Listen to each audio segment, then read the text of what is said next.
untuk mengadmit ya. Jadi suruh masuk pakai akun UI saja kalau mau masuk. Oke, kita akan membicarakan terkait dengan malpraktek dan manipulasi pemilu. Satu topik yang saya sengaja bagi dua ya, dengan topik minggu depan. Dalam planningnya, saya akan membicarakan definisi konsep atau hal-hal yang sifatnya abstraksi gitu ya di minggu ini, di sesi ini. Minggu depan kita akan banyak bicara soal pengalaman atau cerita dari negara lain ataupun juga dalam konteks Indonesia secara khusus. Nah, di minggu depan itu mungkin akan saya banyak cerita juga tentang riset-riset yang sudah saya lakukan, temuan-temuan yang sudah saya sampaikan ke publik juga ya, bagaimana malpraktek dan manipulasi itu menjadi satu kebiasaan gitu ya, atau satu kondisi yang sudah terjadi. Tapi untuk yang kali ini kita akan diskusi lebih banyak soal aspek teori, konsep, ya, ataupun definisi yang saya pikir beberapa referensinya Anda sudah kenal dengan baik. Salah satunya yang kemarin dibicarakan oleh Mas Mada adalah Sarah Birch ataupun Vickery and Sain gitu ya, dan lainnya. Itu ada beberapa referensi yang saya pikir menjadi bahan utama untuk kemudian dibaca atau dijadikan referensi. Oke, ketika membicarakan soal ini, malpraktek ataupun manipulasi, itu kita akan berangkat dari kondisi banyak terminologi yang berbeda, banyak konsep atau cerita yang sebenarnya relatif sama gitu ya. Membicarakan pemilu, maka di sanalah kemudian ada pelanggaran, ada situasi yang tidak seharusnya dilakukan oleh para aktor-aktor politik, baik itu peserta pemilu ataupun penyelenggara ataupun juga pemilih sekalipun. Itu yang dilakukan, sehingga banyak ilmuwan politik yang mendefinisikannya dengan terminologi yang berbeda. Jadi kalau Anda searching atau googling gitu ya, akan ada yang namanya electoral fraud, electoral malpractice, electoral manipulation, atau ada juga yang menyebut dengan electoral misconduct gitu ya. Jadi terminologinya relatif sama, tetapi mereka punya kesamaan dalam terminologinya relatif berbeda-beda gitu ya, dengan concern perhatian mereka yang tentu saja juga berbeda-beda satu dengan yang lain. Tetapi bottom line-nya adalah garis merahnya itu ternyata mereka punya prinsip untuk melihat bagaimana pelanggaran itu dilakukan, atas dasar apa itu dilakukan, motivasi apa yang kemudian diterapkan gitu ya, dan kemudian bagaimana para aktor itu melakukan tindakan-tindakan itu, dasarnya bagaimana, dan juga konsekuensinya. Konsekuensi apa yang kemudian didapatkan atau dihasilkan dari tindakan-tindakan seperti itu. Gitu. Sehingga dan juga saya juga merasa bahwa lingkungan sosial dan politik yang seperti apa yang kemudian menghadirkan suasana pelanggaran-pelanggaran itu bisa terjadi. Karena tentu itu bukan sesuatu yang mudah, itu tentu yang tidak muncul tiba-tiba gitu ya. Artinya dia ada historical background, ada konteks di mana pengalaman-pengalaman sebelumnya, atau situasi politiknya juga dia mensupport hal tersebut atau tidak, dan sebagainya. Itu yang terjadi. Oke, sekarang saya akan masuk ke yang pertama, karena gini, electoral malpractice itu jadi kemudian diskusi yang diterima oleh banyak pihak gitu ya. Karena memang pada dasarnya Sarah Birch ini melihat berdasarkan referensi dari sebelum-sebelumnya yang disebut dengan manipulasi, fraud dan sebagainya, itu usaha untuk diakomodir oleh si Sarah Birch. Jadi at the end sampai hari ini orang menyebut yang disebut dengan manipulasi ataupun pelanggaran, kesewenang-wenangan dan sebagainya itu dianggap sebagai bagian dari malpraktis, yang kemudian nanti akan juga ada perdebatan soal itu. Nah, menurut Sarah Birch, malpraktek pemilu itu adalah dia disebut sebagai manipulasi. Manipulasi itu kan tentu artinya satu tindakan yang tidak seharusnya dilakukan, berusaha untuk membuat yang tidak nyata menjadi yang seharusnya dilakukan, tapi seharusnya ada, tapi itu berubah ke keadaannya gitu, atas dasar kepentingan-kepentingan tertentu. Manipulasi terjadi dalam proses penyelenggaraan pemilu. Jadi intinya memang dilihat dari konteks bahwa manipulasi itu dilakukan di seluruh proses penyelenggaraan pemilu yang untuk kepentingan persorangan ataupun partai politik. Jadi manipulasi itu sepenuhnya memang hanya untuk kepentingan personal ataupun partai politik dengan cara penyalahgunaan tadi atau pelanggaran-pelanggaran tersebut, dengan tentu meninggalkan kepentingan umum. Itu clear. Ya, jadi memang hanya semata-mata pelanggaran itu tujuannya adalah untuk kepentingan orang itu, si kandidat atau si partai politiknya, atau dengan cara-cara yang memang dipastikan itu tidak baik gitu ya, ataupun tidak halal gitu ya, yang dibilang merusak juga enggak gitu ya, tetapi paling tidak mengacaukan atau membuat situasi yang kalau dalam bahasa pemilu itu adalah pemilu yang baik gitu, itu nggak akan bisa tercipta karena sudah ada penyimpangan atau tindakan-tindakan yang merusak situasi itu. Nah, Pipa Norris sebenarnya dia juga punya perhatian karena membicarakan soal electoral integrity sama malpractice ataupun manipulation, itu adalah the whole package gitu ya. Jadi dia akan membicarakan itu satu sama lain karena memang punya irisan-irisan yang tidak jauh berbeda. Kalau dari bentuk ya, malpraktek pemilu itu sangat beragam. Nanti kita akan diskusikan lebih banyak gitu ya, karena saya yakin kita akan membicarakan soal aktivitasnya ya, mengidentifikasi kegiatan-kegiatan yang disebut dengan malpraktek itu seperti apa. Di antaranya adalah manipulasi regulasi, ya. Jadi aturan hukumnya itu dari sejak awal by design. Kalau kita baca dalam electoral cycle, siklus kepemiluan, tahapan-tahapan pemilu, kan jelas itu di awal. Regulasi adalah the first step gitu ya, titik awal sukses atau tidaknya pelaksanaan pemilu, berintegritas atau tidak berintegritasnya pemilu, dan sebagainya. Jadi ketika regulasinya sudah dimulai untuk kemudian diintervensi,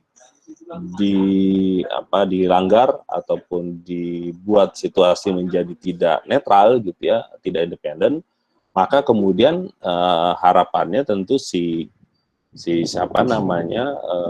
para pihak yang berkeinginan soal itu akan memiliki konsekuensi bahwa hasilnya akan memihak kepada dirinya atau partai politik. Yang kedua, bentuk lain adalah soal praktek jual beli suara ya. Sebagai contoh, misalkan besok kita akan pilkada gitu ya, itu jelas hari-hari ini sekarang gitu, misalkan orang kecenderungannya sangat mengkhawatirkan yang disebut dengan serangan fajar gitu ya. Atau yang disebut dengan vote buying gitu. Vote buying dalam pengertian si calon kandidat itu sangat berambisius untuk bisa menang, maka dia akan mengeluarkan uang sebanyak-banyaknya gitu untuk bisa meyakinkan pemilih agar bisa memilih dia gitu ya, meskipun tidak ada jaminan 100% bahwa ketika uang itu dikeluarkan akan berdampak positif terhadap keterpilihannya dia gitu. Itu jual beli suara ya. Jadi yang melakukan itu ya memang orang yang berkepentingan terhadap perolehan suaranya dia tersebut.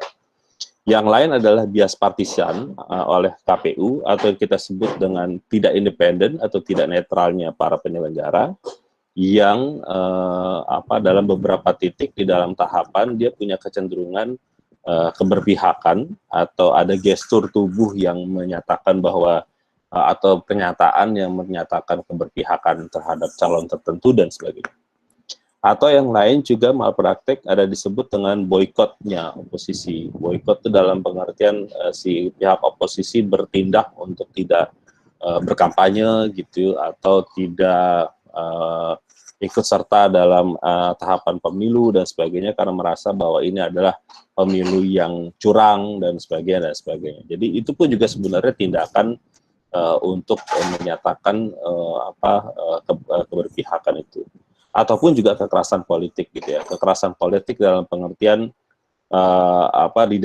di beberapa negara mengintimidasi pemilih itu dilakukan dengan cara menggunakan kekerasan ya, dengan senjata gitu ya. Jadi pemilih ditakut-takuti untuk memilih calon ya, terutama biasanya incumbent atau dari pihak yang memang punya potensi menang dengan menggunakan senjata gitu ya. Itu lazim dilakukan di beberapa negara yang ada di sana. Mengajukan protes yang menimbulkan kekerasan yang dapat menimbulkan korban. Jadi mungkin ini adalah satu tindakan yang ketidaksetujuan terhadap hasil pemilu yang kemudian massa dimobilisir atas dasar kepentingan si calon gitu ya. Kemudian pada saat yang bersamaan ternyata ada represi dari aparat keamanan sehingga kemudian menimbulkan korban gitu. Jadi itu terutama di negara-negara yang tingkat persaingannya sangat ketat dan juga sebenarnya terjadinya rawan konflik. Itu identifikasi kegiatan atau bentuk-bentuk amal praktek yang disampaikan oleh Norris berdasarkan banyak pengalaman di banyak negara. Nah, ada yang menyebut dengan electoral manipulation, ya, manipulasi pemilu. Jadi ini Albert Simser namanya. Ini juga riset yang baru, jadi hampir mirip sama si Sarah Birch. Ya, Sarah Birch itu di tahun 2011. Albert Simser dia punya buku kenapa, why, saya lupa judul bahasa Inggrisnya. Dia bilang kenapa pemerintah dan juga calon itu berkehendak untuk melakukan manipulasi di dalam pemilu. Jadi kenapa kemudian atas dasar apa, motif apa, aktor-aktor tertentu itu punya keyakinan dan kemauan yang keras untuk memanipulasi pemilu. Motifnya apa? Nah, itu yang sebenarnya diharapkan atau diidentifikasi. Bagi Simser sebenarnya manipulasi itu tujuan utamanya cuma satu, nggak ada yang lain. Bahwa mereka itu tujuannya hanya sekedar ingin, bukan hanya sekedar ya, karena dia menyebut bukan sekedar. Karena dia menyebut ada beyond of that gitu ya, ada sesuatu yang di luar dari itu. Kalau hanya sekedar itu, maka kemudian Simser mengatakan manipulasi itu hanya semata-mata untuk kemenangan di dalam pemilu. Jadi mereka akan menggunakan berbagai cara, baik itu pun halal ataupun tidak halal, yang pasti adalah mereka harus bisa menang di dalam pemilu. Yang pasti adalah cara-cara yang dilakukan, yang pasti curang gitu ya, pelanggaran-pelanggaran itu bisa dilakukan agar memastikan suara itu yang tadinya milik orang jadi miliknya dia gitu. Jadi itu yang diinginkan dengan berbagai cara yang baik itu pun halus ataupun kasar dan sebagainya. Baik itu by design ataupun memang secara sistematis nggak kelihatan sama sekali. Nah, oleh karena itu selain yang tadi utamanya itu, maka sebenarnya Simser mengatakan ada dampak lain yang sebenarnya diharapkan. Sebagai contoh misalkan kalau ada pihak yang melakukan manipulasi, maka tentu orang-orang terutama dari kelompok oposisi ya, yang tadinya akan semangat melakukan perlawanan terhadap pihak pemerintah, dia akan nggak jadi gitu ya, karena memang merasa nggak penting lagi untuk melakukan protes karena dia tahu bahwa kecurangan ada di mana-mana gitu, dan nggak mungkin akan bisa merubah banyak aspek karena resultnya, hasilnya tentu tidak akan banyak berubah gitu, karena mungkin pemerintahnya sangat kuat, aparat keamanannya juga sangat dominan dan represif, sehingga ketika mereka melakukan protes, pihak oposisi pun juga tidak akan efektif melakukan itu, misalkan seperti itu. Atau yang hal lain adalah motivasinya memastikan kepada para sponsor partai atau kandidat gitu ya, untuk menghindari kelompok oposisi. Ini sebenarnya kayak kasih apa ya namanya, kayak kasih semacam alert gitu ya kepada para sponsor yang biasanya mendukung kelompok oposisi untuk mengatakan, kalian jangan main-main ya, bahwa ini kami itu si pihak yang sedang melakukan ini, yang melakukan manipulasi itu kuat banget gitu loh. Jadi kalau kalian kasih sponsor si pihak sana, ya jadi ya kalian tahu akibatnya nih, nggak mudah kan untuk bisa menang karena kami juga kuat. Nah, pesan itu mungkin ingin disampaikan kepada si pihak yang sedang melakukan manipulasi, atau bisa kita sebut dengan petahana, untuk menyampaikan itu, bahwa itu terjadi.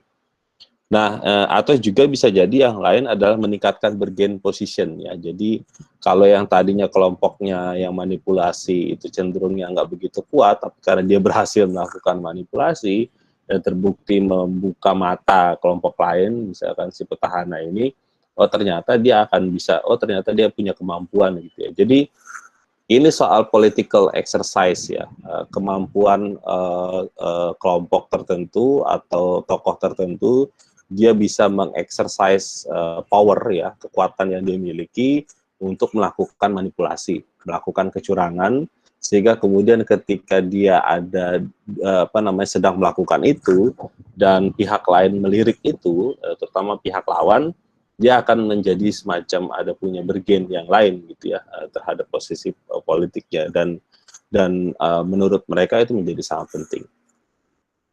Yang kedua ada ini bicara soal efek, jadi secara keseluruhan si Albert Schweitzer ini mengatakan bahwa efeknya itu ketika seseorang atau kelompok itu melakukan electoral manipulation, ya paling nggak ada dua efek, secara langsung ataupun tidak langsung. Yang langsung jelas bahwa itu akan ada kemenangan buat si yang bersangkutan gitu ya. Kalau yang tidak langsung tentu adalah ini yang tadi saya bilang, peningkatan pengaruhnya itu. Jadi kalau yang tadinya dia sudah besar gitu, maka dia akan menjadi sangat dominan, karena akan menjadi sangat besar sekali karena kemampuan untuk bisa mempengaruhi aktor-aktor politik yang bisa mendukung terciptanya manipulasi itu terbukti sangat meluas gitu ya. Nah sementara kalau yang tadinya dia nggak gede-gede amat gitu ya pengaruhnya, tapi dia berhasil melakukan itu, artinya dia ada kemampuan untuk menaikkan posisi tawarnya, dan juga menaikkan kemampuan powernya itu, kekuatannya untuk membuktikan bahwa dia bisa mempengaruhi banyak orang untuk setuju dan terlibat di dalam proses strategi manipulasi yang dia buat itu. Nah itu yang disebut dengan electoral manipulation yang disampaikan oleh Schweitzer. Nah, lalu ada yang disebut dengan electoral fraud ya, ada definisi yang lain ya menyebutnya electoral fraud. Ini, sorry saya campur-campur dalam bahasa Inggris karena memang ada beberapa artikel saya yang sedang saya buat itu terkait dengan ini, itu saya copy paste saja gitu, dari tulisan saya, sehingga kemudian memudahkan saya juga untuk membuat PowerPoint. Yang disebut dengan electoral fraud itu menurut Vickery and Stein gitu ya, katanya dia punya tujuannya sangat jelas gitu ya. Tujuannya tentu adalah salah satunya adalah violation gitu ya, bentuk kekerasan yang dilakukan oleh petugas pemilu ya. Tujuan ini memang dinyatakan memang dilakukan oleh petugas pemilu atau stakeholder yang memang terkait gitu ya dengan apa yang terjadi di dalam kepemiluan, baik itu pemilih, baik itu kandidat, partai politik, government agency ataupun media. Sama, tujuannya sama. Jadi sama seperti yang tadi disebutkan oleh si Schweitzer, to change voters' will as individual. Jadi kalau keinginannya si votersnya itu enggak dia, maka kemudian dia akan merubahnya menjadi ke dia gitu ya. Jadi merubah kemenangan suaranya yang tadinya bukan milik dia menjadi miliknya dia gitu. Jadi itu persoalan yang disampaikan oleh si Vickery and Stein. Jadi maknanya adalah violationnya itu kekerasannya memang ditujukan adalah untuk merubah itu. Dan dengan kondisi definisinya ini, si Vickery and Stein ini mengatakan bahwa ini bisa dilakukan oleh siapapun. Ya, meskipun si siapa namanya Schweitzer ataupun Sarah Birch itu nggak ngomong aktor per aktor gitu ya, tetapi sebenarnya relatif mereka menurut saya ingin menyampaikan soal yang sama, bahwa tindakan curang ini itu bisa dilakukan oleh siapapun gitu ya. Tetapi dalam beberapa hal mungkin nanti akan kita perhatikan tuh, kayak misalkan siapa namanya, Sarah Birch, dia akan bisa membedakan mana ruang yang bisa dilakukan oleh si penyelenggara, mana yang bisa dilakukan oleh si peserta. Ya, biasanya katanya, kata si Victorian Sign, violation-nya ini dilakukan dengan memanipulasi yang manipulasi yang dilakukan oleh full-time and ad hoc electoral official. Jadi siapapun bisa melakukan dalam konteks ya dia sebagai komisioner kalau dalam konteks Indonesia. Yang disebut dengan full time itu kan kalau dalam konteks Indonesia kan komisioner ya di KPU RI, provinsi ataupun kabupaten kota, atau ya ad hoc seperti KPPS, terus kemudian PPS, PPK dan sebagainya ya. Jadi dia akan bisa melakukan manipulasi itu. Dan tentu dia akan bisa dikenakan sanksi ya. Dikenakan sanksi kalau dalam konteksnya kita mungkin bisa diberhentikan atau bahkan bisa terkena sanksi pidana gitu ya, karena terbukti misalkan menerima uang dan sebagainya dan sebagainya. Nah itu yang disebut dengan fraud ya, oleh Victorian Sign. Nah ada pendekatan lain yang disebut dengan Lehoucq, ini orang Prancis ya, electoral fraud. Ini termasuk karya yang juga cukup lama gitu ya, tahun 2003. Menurut Lehoucq ini sebenarnya kalau kita memperhatikan electoral fraud itu ada dua pendekatan yang harus dilihat secara serius gitu ya. Yang pertama adalah ada pendekatan yang disebut dengan inklusif, yang satu lagi pendekatan yang disebut dengan restriktif gitu ya. Pendekatan inklusif itu dia melihat bahwa pelanggaran pemilu itu bisa banyak dan sangat luas sekali gitu. Jadi pelanggaran-pelanggaran yang dimaksud itu dia akan bisa sangat beragam gitu, dan bisa jadi sangat ada di dalam cantolan ataupun dalam kerangka yang disebutkan oleh standar internasional. Ya, ataupun juga memang hanya punya kekhasan yang ada di daerah atau di nasional tersebut ya, atau aturan domestik gitu ya.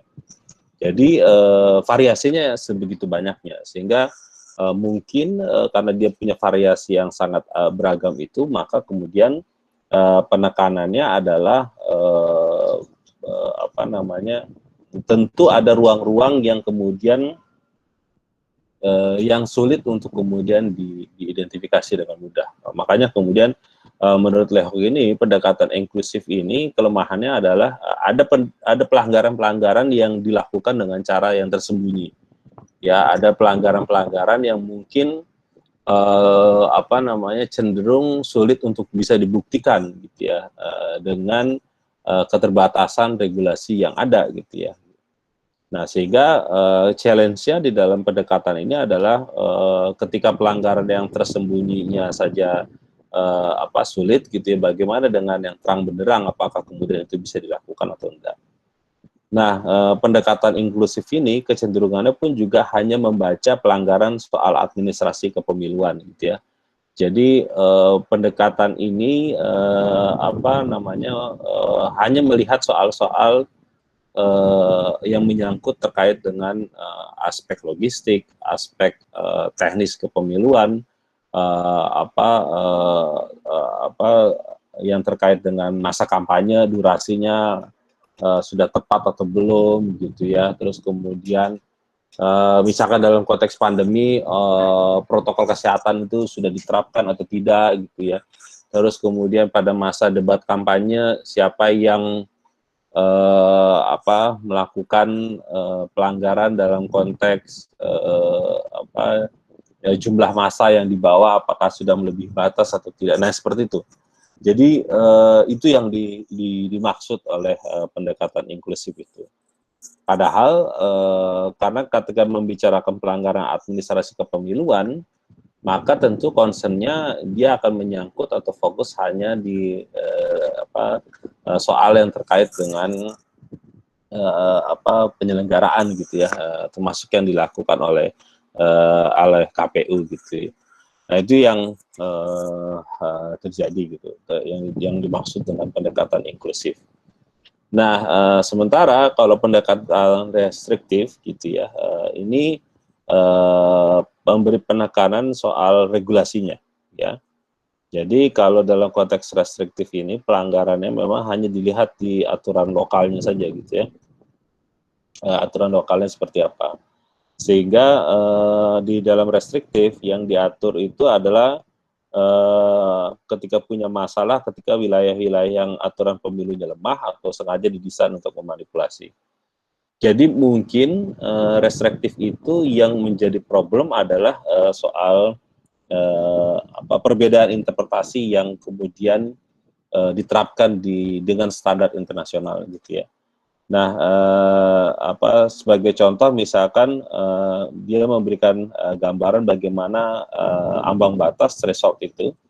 Sebenarnya dalam konteks threshold ini bukan hanya di dalam konteks election gitu ya, tapi juga menyambung dengan undang-undang yang lain gitu ya.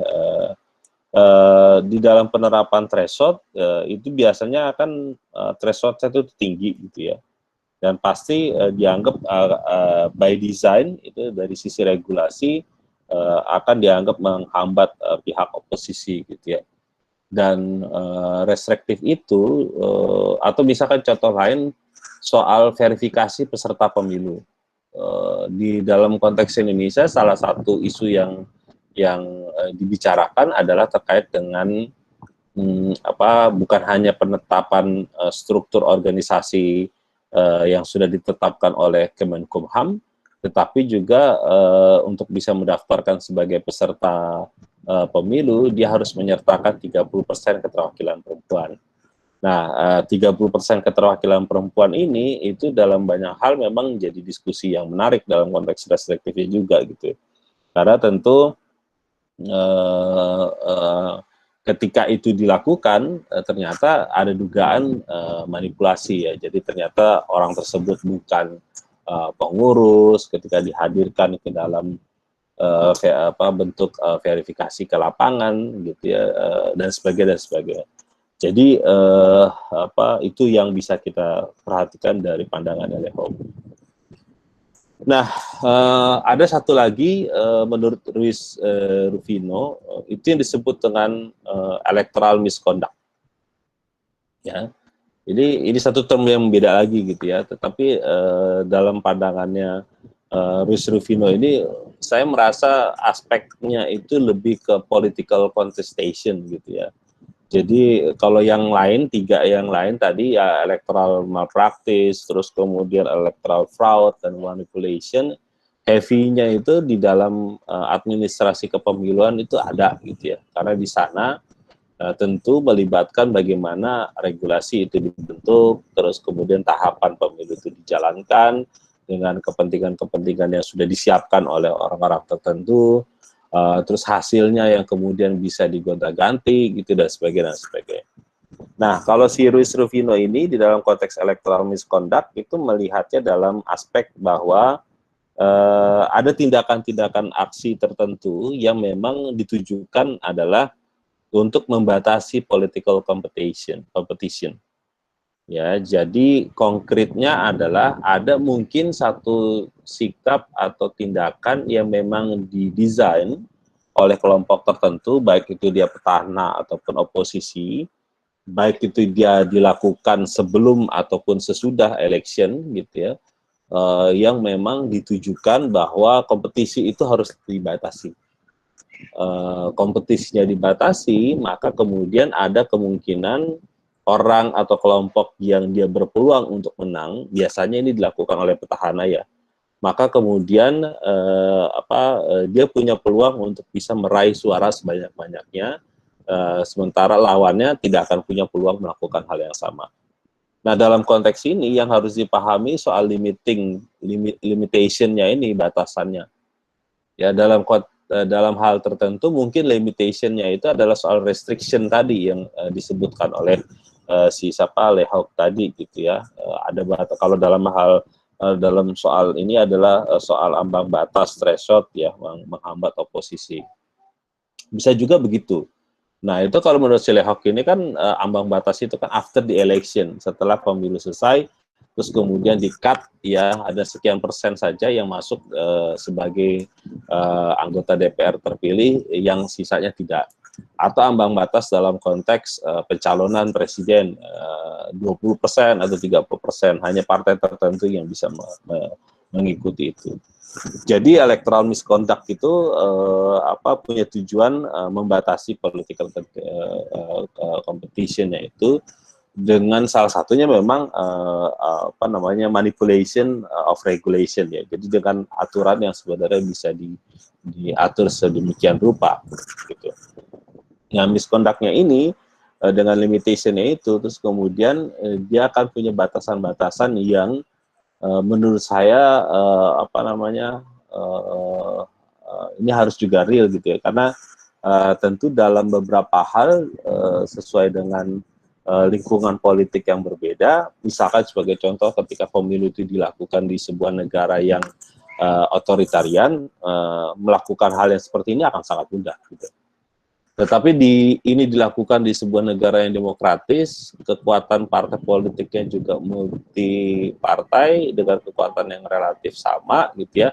Ini mungkin sulit ya, karena tentu setiap partai politik dengan kekuatan yang relatif sama, dia punya kemampuan, insting untuk kemudian saling melirik satu sama lain, peluang untuk bisa saling menghambat satu sama lain juga. Jadi insting politik itu kan memang terbentuk karena keinginan ada usaha-usaha dari kelompok lain untuk membatasi satu lain.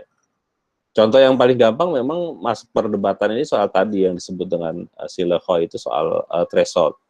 Ketika threshold itu ditujukan untuk menghambat partai kecil ataupun partai menengah, tentu si partai menengah dan partai kecil ini akan berbondong-bondong untuk membangun koalisi ya, atau kekuatan untuk menghambat itu di dalam parlemen ketika ada satu kondisi revisi undang-undang gitu. Jadi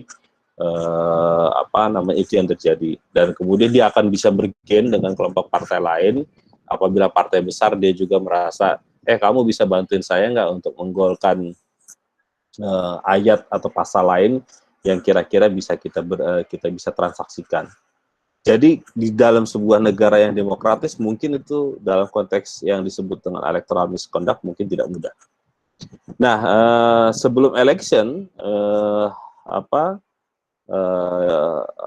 seperti yang tadi ditekankan oleh Ruiz Rufino, ketika sebelum election dilakukan, maka tentu tujuan-tujuannya ataupun aksinya diinginkan agar bagaimana membatasi ruang kepada opposition leaders gitu ya, termasuk juga para pengikutnya, pengikut dari si opposition leaders gitu, untuk berpartisipasi dalam election tersebut gitu ya. Jadi ini cara yang kemudian yang tadi saya bilang limitationnya itu mungkin kampanyenya dibatasi. Jadi ada satu kondisi yang mungkin ruang kampanyenya untuk si oposisi dibatasi. Misalkan durasi kampanye yang tidak imbang atau tidak adil di televisi ataupun di radio ataupun ketika pertemuan tatap muka, lokasi-lokasi yang ditentukan itu tidak imbang gitu ya, atau kondisinya berbeda dan sebagainya. Itu juga sebenarnya tindakan yang menyebabkan pembatasan. Ya, jadi itu mungkin yang dirasakan. Nah, oleh karena itu electoral misconduct itu dapat mudah terjadi ketika misalkan dengan tujuannya opposition leaders are prevented from running the election. Jadi tujuannya si petahana ini adalah memastikan si opposition leadernya ini dia akan bisa untuk ikut di dalam election gitu ya.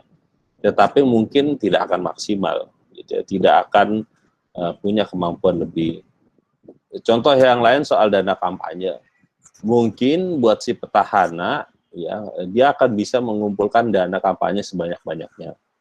Ya, tapi buat si oposisi dia punya keterbatasan ya dengan jumlah yang bisa dilakukan.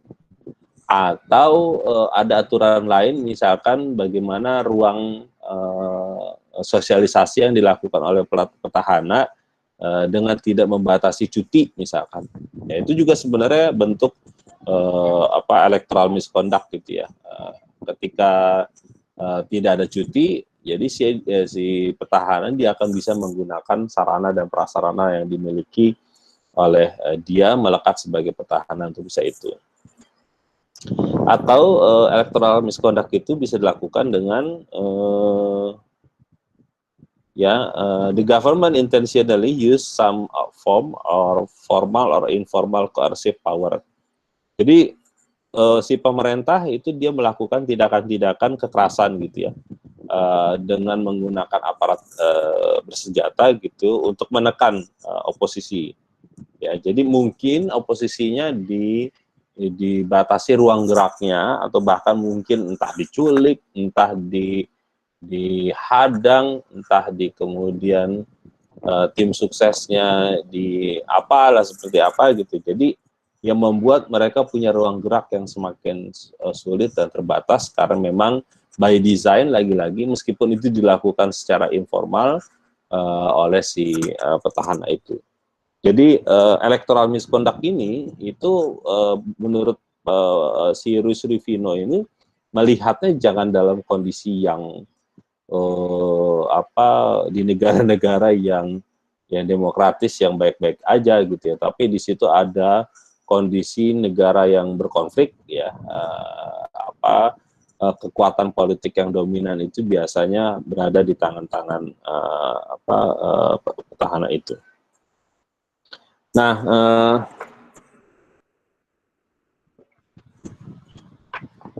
sekarang saya akan coba masuk ke dalam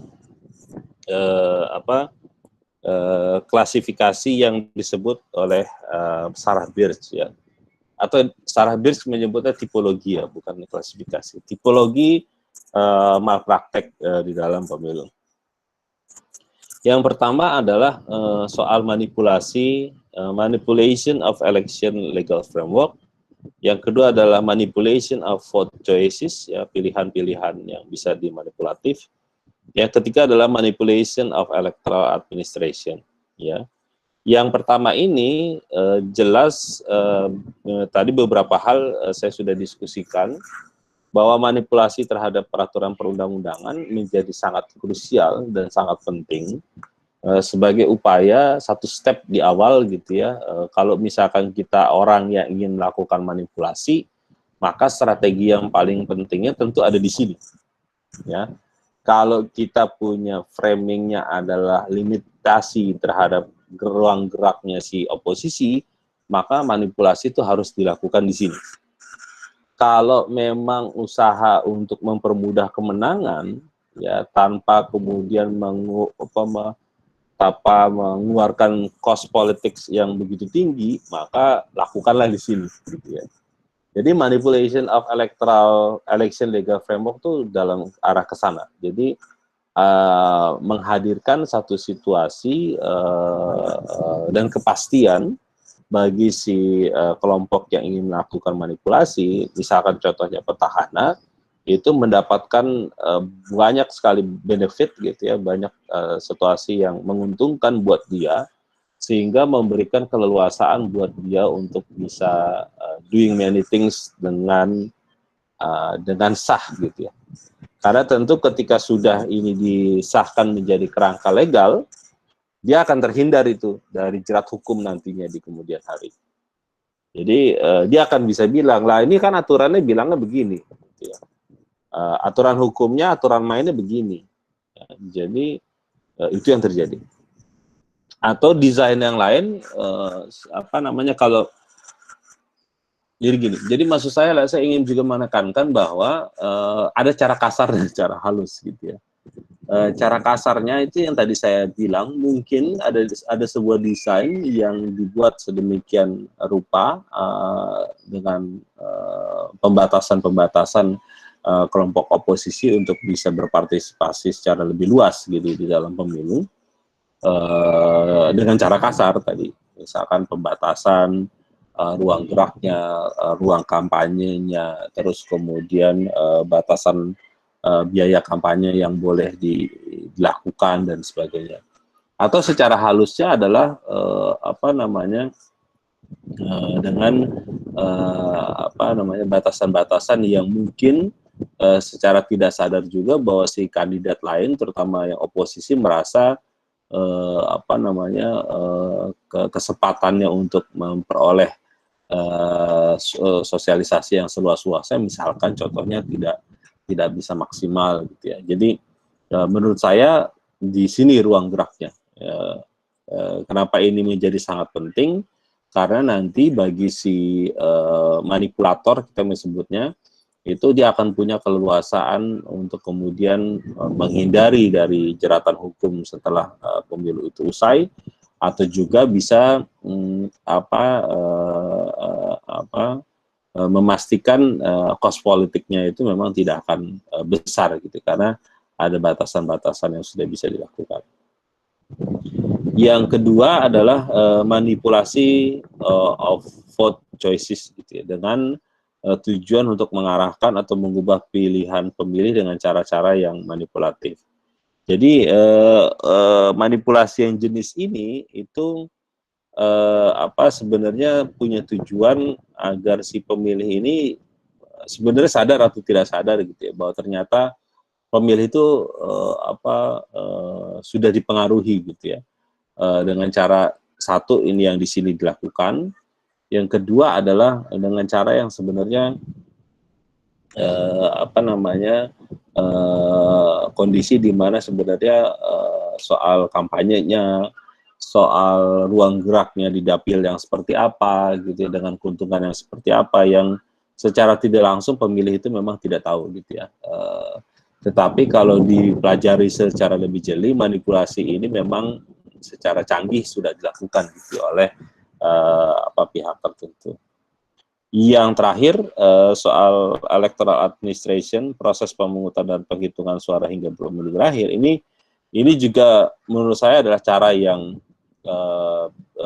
biasa dan sering kita temui gitu ya belakangan ini, dan makin kalau saya menyebutnya makin menjadi-jadi gitu ya.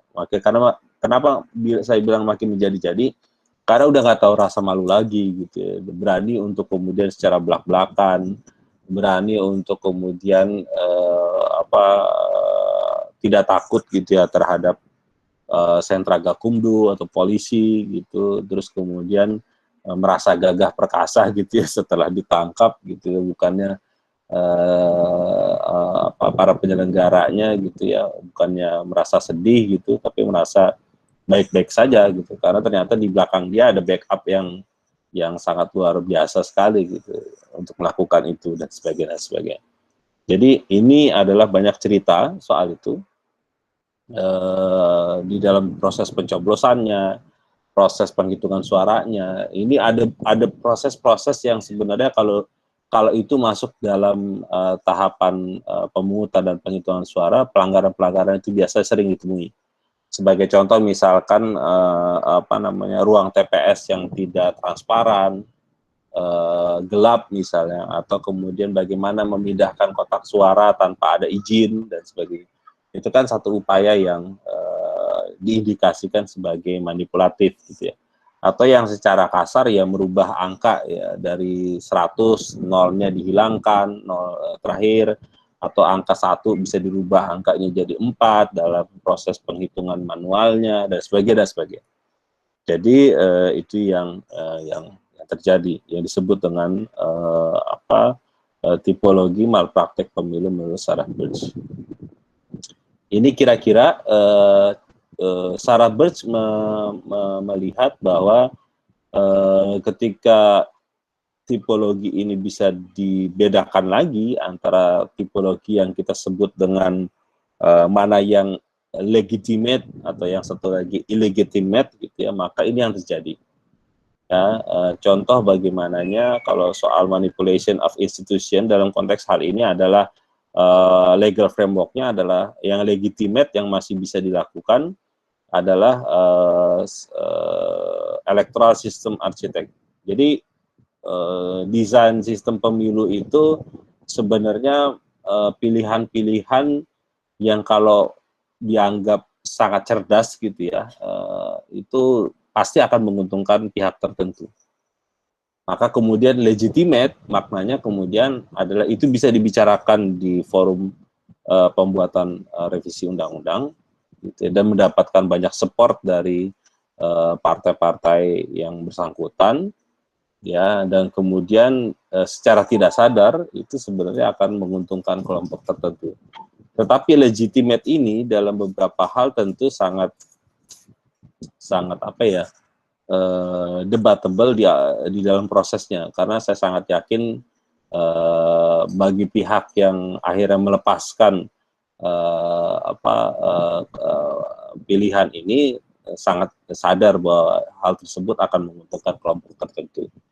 Jadi manipulasi itu pada dalam banyak hal memang ya satu pertarungan politik gitu ya, yang mau tidak mau harus disadari juga.